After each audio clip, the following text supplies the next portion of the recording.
Assalamualaikum warahmatullahi wabarakatuh dan selamat pagi.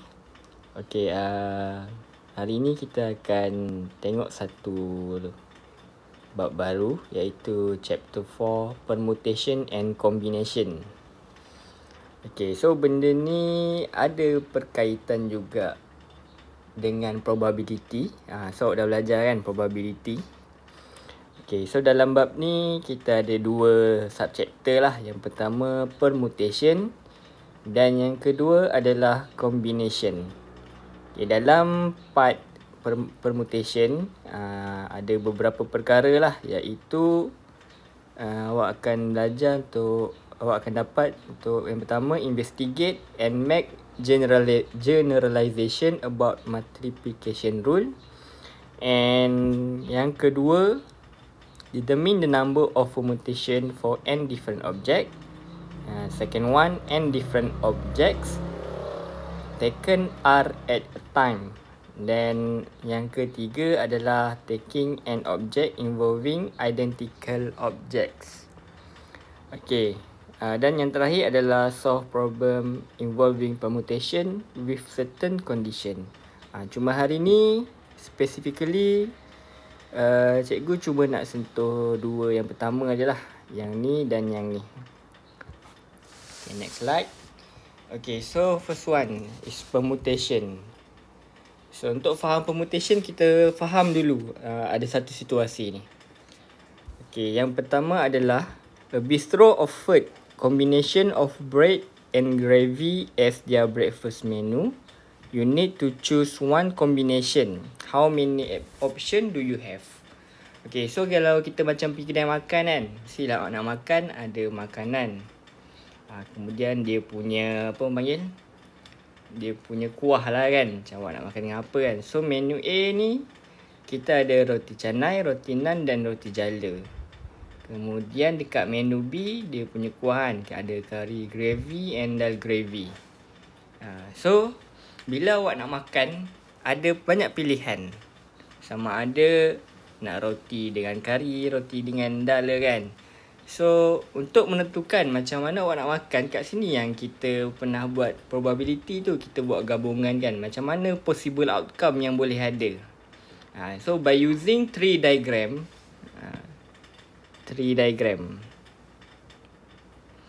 So kita boleh carilah apa gabungan yang ada. So let's say kita letak set pertama set A. Biasa kita buat macam ni lah. Belah sini set A. Kemudian belah sini set B. Tu kita tengok gabungan dia. So kita akan ada 6 type of combination. Okay. So awak boleh pilih lah antara 6 gabungan ni.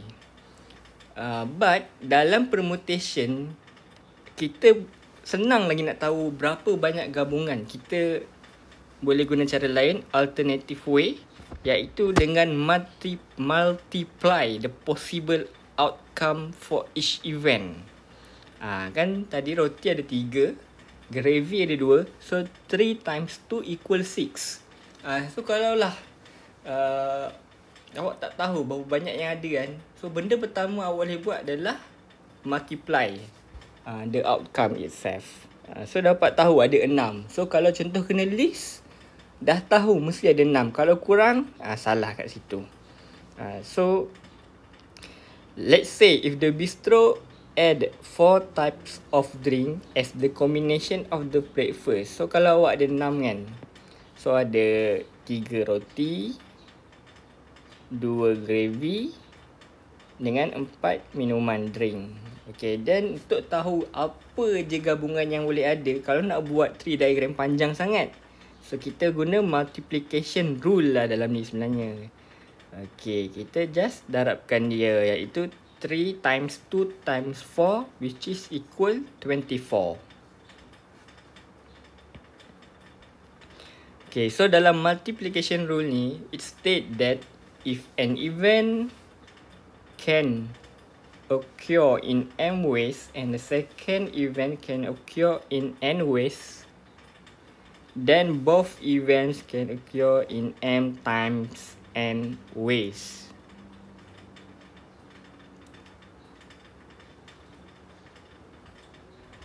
Okay, for example, kita tengok contoh kan. Determine the number of ways to toss a dice and a piece of coin simultaneously. Okay, so kita ada 6. Kalau dadu kan, dice, kita ada 6 surface lah kan. Tak tahulah dadu jenis lain kan, tapi kita ambil yang normal dadu. And then coin pula ada head dengan tail. So ada 2 outcome. So berapa banyak gabungan, berapa banyak ways yang boleh ada. So oh sorry, ni salah, aku salah type. Okay, so 6 times 2 is 12 ya. Alright, 12 ways. Okay, so itulah kalau contoh nak cari berapa banyak ways of combination atau nak cari apa-apalah jenis gabungan. So ini adalah cara dia. Okay, so how to determine the number of permutation? Kita tengok macam mana nak tahu number of permutation. Okay, let's say kita ada 4 huruf, iaitu TUAH, tuah. Kalau dalam orang Malaysia ni dikenal tuah, hang tuah. Okay, so soalan dia, how many possible ways to arrange the letters? Kalau dulu sebelum ni mesti biasa buat kan, ada 4 huruf, biasanya bahasa Inggeris lah. Lepas tu buat berapa banyak susunan perkataan yang boleh dibuat. Okay, tapi dalam math, kita contoh macam tuah ni, kita nak tengok kita boleh susun macam mana je huruf tuah ni. Okay, cara yang pertama kita list out lah. Tapi bila list out, dia banyak sangat. Boleh guna T-diagram, tapi T-diagram tu banyak. So cikgu dah listkan kat sini. Kita bermula dengan huruf T. So gabungan dia dapatlah macam ni, ada 6 jenis. Kemudian bermula dengan U. Kemudian bermula dengan H. Tak habis lagi ni, saja tak habiskan ni. Sebab ada lagi 6 gabungan lagi. Okay, T dah mula, U dah mula, H. Kemudian A. Kalau gabungan A pula, A akan dapat ATUH. Then ATHU. Kemudian awak akan ada AUTH. Then AUHT. Kemudian dua yang terakhir adalah AHTU. Then AHUT. Okay, so awak akan ada 24 possible arrangement. Ni kalau nak list out, banyak lah kan. Takkan awak nak semata-mata soalan tanya berapa banyak possible way untuk arrange letter. So awak list. Cara ni boleh. Cara ni pun dapat full mark lah. Sebab awak list out semua outcome. Okay, tapi ada cara yang mudah, iaitu actually kita apply multiplication rule. So method dia adalah, bila kita ada 4 huruf, kita akan buat 4 space. So apa nombor yang nak letak? Okay, yang pertama, bila kita nak susun huruf, pilihan yang pertama sentiasa paling maksimum lah. Kita ada 4 choice. Let's say awak dah letak 1 huruf dekat sini. So tinggal berapa huruf? 3 kan? Itu sebab kotak yang kedua tinggal 3 pilihan. And so on lah, disambung 2 pilihan dan 1 pilihan. So dapat 4, 3, 2, 1. So by multiplication rule, kita darabkan semua. 4 times 3 times 2 times 1 is equal to 24. So tak perlu list dalam kes ni. Just guna multiplication rule. Okay, then 4 times 3 times 2 times 1 ni adalah dipanggil sebagai factorial. And factorial ni can be write as 4 lambang tanda seru tu. 4 tanda seru. Okay, so benda ni benda yang baru lah. Yang mana factorial ni adalah multiplication of a number from the maximum until 1. Let's say 5 factorial, bermaksud 5 darab 4, darab 3, darab 2, darab 1. So bila jumpalah benda yang 5 factorial ni, atau 4 faktorial atau apa-apa number, so dah tahu dia sebenarnya hasil darab yang macam mana. Okay, so dalam kalkulator ada. Nanti boleh explore, boleh cari macam nak tekan faktorial tu. So the number of ways to arrange those letters is called permutation. Cara susunan nombor tadi itulah yang dipanggil sebagai permutation. So permutation of n objects is given by n factorial, where n factorial is equal npn. Kita ada n number of object, then kita pilih n number untuk kita susun. Itu maksud dia. N dekat sini bermaksud berapa banyak objek yang kita ada, dan n kat bawah ni adalah berapa banyak objek yang kita nak susun. Dalam kes ni npn lah, kita ada, let's say dalam kes ni 4 huruf, kita nak susun 4 huruf juga. Okay, so npn ni pun ada dalam kalkulator. Apa dalam kalkulator tu, awak cari P tu apa. Cari dekat kalkulator, macam nak tekan P. Okay, kita sambung. Okay, example, without using a calculator, find the value of each of the following. Contohlah awak tak ada calculator. Memang calculator adalah memang faktorial. Boleh tekan je benda tu, boleh dapat jawapan terus. Tapi kalau tak ada calculator, benda ni not really a problem lah. Sebab yang kita tahu 11 factorial ni adalah 11 darab 10 darab 9 darab 8 and so on kan. Okay, so 9 darab 8 darab 7 darab 6 and darab sampai 1 tu adalah actually 9 factorial. So bila kita bahagi dengan 9 factorial, kita tahu dia adalah 11 darab 10. So dapatlah 110. Okay, example yang kedua, find the number of ways to arrange all the letter from the word bijak when repetition of the letters is not allowed. Okay, so awak nak cari macam mana nak susun perkataan bijak yang mana repetition of letters is not allowed. Maksudnya, janganlah susun dah letak B lagi, tak boleh. Dia kena berlainan. So based on formula permutation, ia adalah 5 factorial ataupun ada 5 huruf, kita akan susun 5 huruf, iaitu 5p5. Sama je. Okay, so kalau tak ada calculator pun tak ada masalah.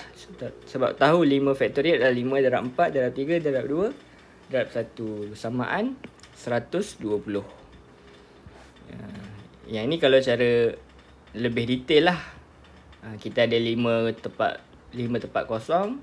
So yang pertama ada 5 pilihan. Dan 4, 3, 2 dan 1. Okay, so benda tu senang.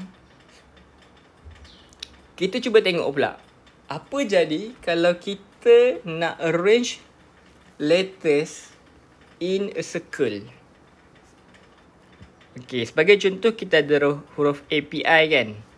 Okay, ini conclusion dia lah. Tapi kalau awak ada huruf API, based on yang tadi, kalau kita nak susun 3 huruf ni, kita mestilah buat, dia akan jadi 3 factorial kan. Iaitu 3 darab 2 darab 1 bersamaan 6. Inilah kita susunnya secara linear. Kita tak susunnya secara circular, kita susun linear je. So ini list out dia dapat 6. Tapi kalau kita susun dia secara circle, apa yang kita perlu tengok adalah tengok ni ya. Contohnya API. So kalau kita circle, dia daripada A pergi ke P, pergi ke I, patah balik ke A. Kalau IAP pula, IAP ni I pergi A. Tapi kalau kita start dengan A pun, dia pergi A, pergi ke P, pergi ke I, pergi ke A balik. Sama je dua ni. PIA pun sama. A, P, I, A. So balik-balik benda yang sama. Dan tapi jadi satu. Yang ni A pergi P. Tapi yang ni P pergi A. Dia bukan A pergi P, dia dah patah balik. P pergi A, pergi I, pergi P. Sama yang ni P, A, I, P. So awak takkan jumpa cara lain. Dua je cara untuk susun 3 huruf ni dalam circular. Kenapa dia berbeza? Sebab dalam kes ni, kalau awak perasan, kalau kita consider satu kes, kan, satu kes saja, A pergi I ni, ini adalah clockwise. Lepas tu patah balik kan, P pergi A pergi I. P pergi A pergi I ni actually dia counter balik dia punya susunan. So jadi dua, sama ada clockwise dengan anti-clockwise. Kalau 3 huruf ni lah. Actually kalau yang lain pun sama. Awak cuba cari satu arah, then akan ada arah yang berbeza, clockwise and anti-clockwise. So the possible number of ways to arrange API in circle is 3 factorial divide by 3. Maksudnya benda ni secara generalnya adalah n factorial over n. N factorial over n. So kalau nak susun cara nak susun secara circular, itu formula dia. N factorial over n ataupun n minus 1 factorial. Sama je, tak kisah mana-mana.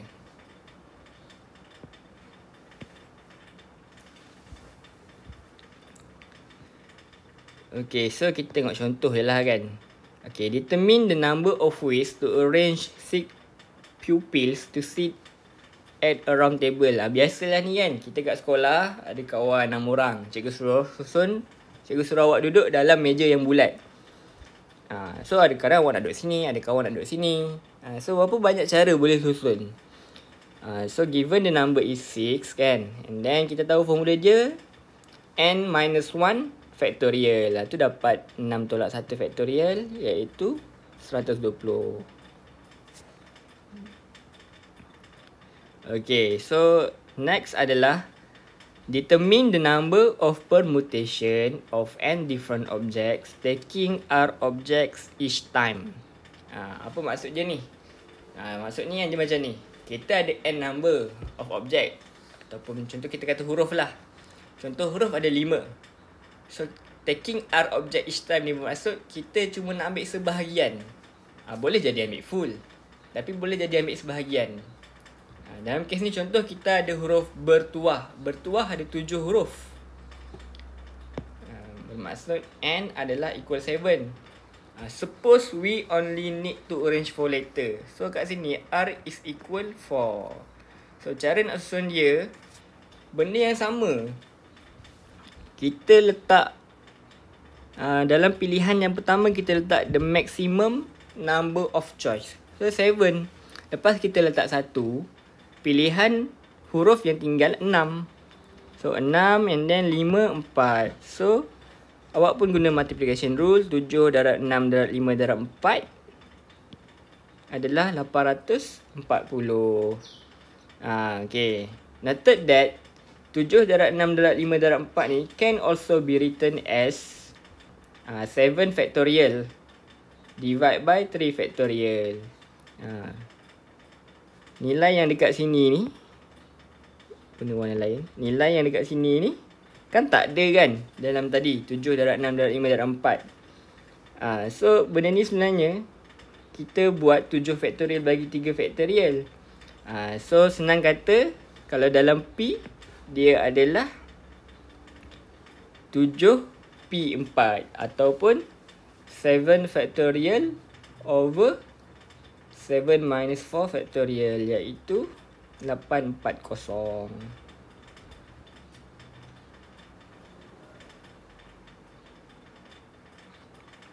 So the number of permutation of n object taking r each time is given by NPR, which is equal n factorial over n minus r factorial. Kalau tak ingat formula tak apa, tak ada masalah. Yang penting kita tahu cara yang ni. Ini basic dia. Kalau ini awak tahu, so awak tahu apa benda awak nak cari. Cuma benda ni tahulah, of course lah benda ni NPR, which is 7P4. Okay, but let's say 4 number from the word bertuah needed to be arranged in a circle. What is the number of ways to do this? Macam mana pula? Kes yang pertama tadi kita cuma nak susun linear. Kes yang kedua kita nak susun dia dalam circle. So bila kita tengok kan, kita nak susun dalam 4, actually kita akan ada 4 identical arrangement.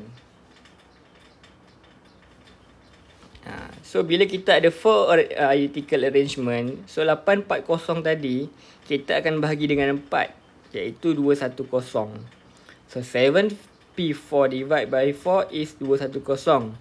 So the number of permutation for n different object taking r object each time and arranged in a circle is given by NPR over R. Bezanya tadi NPR kan, tapi untuk dalam circle dia NPR over R. Itu sahaja. Bermaksud kan, kalau awak ada huruf berapa banyak sekalipun, awak cuma nak ambil R, nak susun R sahaja, nak susun 4 ke 3 ke 2 ke 1, maka benda yang awak nak ambil tu akan ada yang sama sebanyak huruf yang awak nak tu. Okay, example ya. Okay, Nadia bought 12 beads of different colours from handicraft market in Kota Kinabalu and she intends to make a bracelet. So Nadia realised that the bracelet requires only 8 beads. How many ways are there to make the bracelet? Okay, solution dia, okay, kita kan ada 12 kan, 12 bead, tapi nak 8 je. So kita dah tahu benda ni akan jadi NPR. Formula yang kita guna adalah NPR. Dan dia nak buat gelang. So bila dia nak buat gelang, dia dalam bulatan, so mesti bahagi dengan R jugalah formula. So dah tahu lah, tu formula dia. Cumanya it is found that the clockwise and anti-clockwise arrangement are identical. Okay, dalam case apa panggil ni, gelang, disebabkan dia colour kan, ada test different colour, kita susun je secara clockwise ke anti-clockwise ke, dia sama je.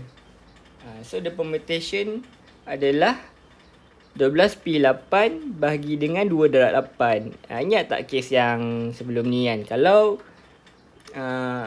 kita bahagi 8 sebab dia dah ada 8 identical colour. Bila kita susun dalam bulatan akan ada 8 identical, panggil apa, identical susunan lah. Tapi dalam kes nak buat gelang ni, kita akan tengok sebenarnya clockwise dan anti-clockwise ni sama je. Itu sebab kena bahagi lagi dengan 2.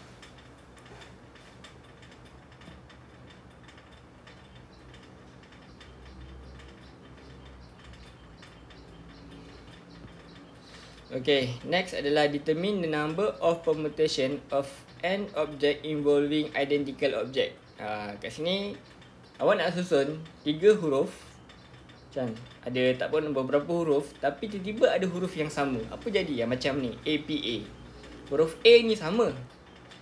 Okay, sekarang ni kita susun je secara tree diagram dulu. So bila ni kita assign siap-siap. Contohnya yang ni ada A1, yang ni adalah A2. So bila susun, kita akan ada APA dan AAP. Cuma beza je ada A1 dan A2 lah. So awak akan dapat 6 susunan ni lah. Dia sama dengan yang API tadi, akan ada 6. Tapi kalau awak perasan, there are 2 similar arrangement for APA. Kalau tengok, ni APA, yang ni pun APA. Walaupun dia satu A1, satu A2. Tapi kalau awak cuma ada huruf, awak tahu ke yang ni A1 ke yang ni A2? Taklah kan. So dia similar. APA, APA. Ni AAP, AAP. PAA, PAA. So thus we only consider there are 3 possible ways to arrange APA. Hence, if we have 2 identical objects, in this case, letter A lah yang sama kan. So the permutation is 3 factorial over 2 factorial, which is equal 3.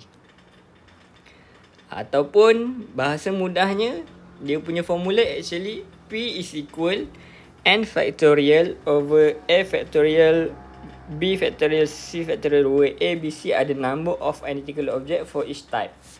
Maksudnya dalam kes ni memang A tu satu objek kan. So kita ada satu type je lah, which is A, dan dia sama je 2 kan. So 2 factorial lah. Kalau jadi 3 factorial. Tapi kalau kita ada banyak, contohnya dalam kes symbiosis ni kan. So kita ada 9 huruf dan identical letter ada S dengan I. So S ada 3, I ada 3. So dia akan jadi 9 factorial over 3 factorial times 3 factorial. Ni yang cikgu kata. Dia akan ada 2. Dia bukan 1 je sebab kita ada S dengan I yang sama. So dapat 10,080. Okay. So itu sahajalah untuk kelas hari ni. Kalau ada benda tak faham, nanti tanyalah cikgu dalam grup Telegram tu. Okay. So itu sahaja. Terima kasih. Assalamualaikum warahmatullahi wabarakatuh.